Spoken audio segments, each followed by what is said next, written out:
So Chamber of Commerce information, local, statewide demographics, industry-based information, and then so you go to your research librarian, or by the way, for those of you at smaller firms where you don't have that resource, a really valuable resource is just the local public library.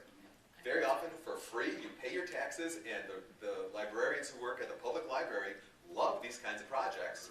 They find them interesting, that's their training and experience, and they'd be happy to do your research for you. But you've got to be very specific about what it is that you want. The economic development agencies as well. Oh, good idea. So, Mark, you would want summaries.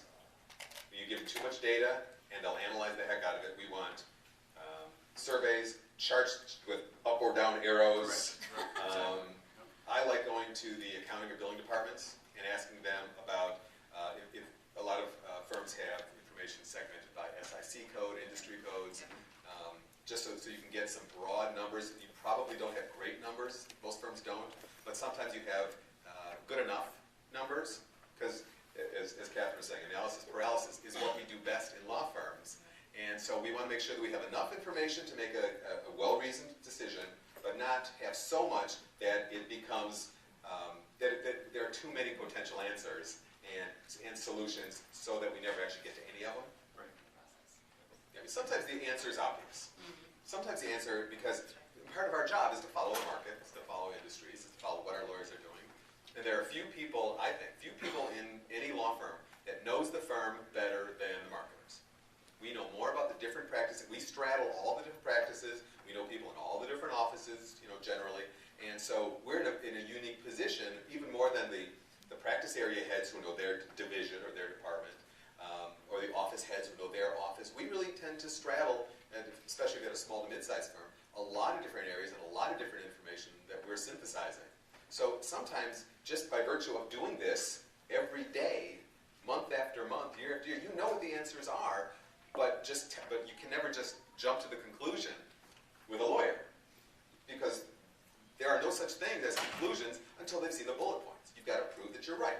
A solution without a process that got you there is not valid. And so you've got to make sure that the information that you are providing shows that the conclusion that you may already know the answer to comes from a solid research-based methodology. And of course, you may find out as part of that you're wrong, or that there's a better solution, but at least you've validated that. You've got the data, because you can never go to a meeting with a lawyer without the evidentiary support. Just looking around demographically, this is a fairly young-looking audience. Not everybody, but I'm looking around, this seems to be a lot of late 20s and early 30s. Not everybody, you're like 70. But I think that, one of the things that I have learned is that, as you have learned, is we've got a tough audience. This is a tough, cynical audience that isn't going to say, well, you're in marketing, tell me what I should do.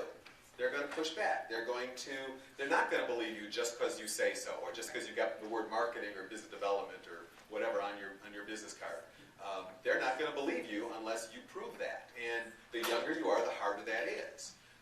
I'm getting smarter and smarter as I get older, not having to do with anything except I'm getting older, and now I'm the same age as they are. I'm older than they are, and so now I've got the credibility of age. And a lot of you are fortunate enough not to. So the question is, what do you do if you're a younger member of the group? What is this audience, not you,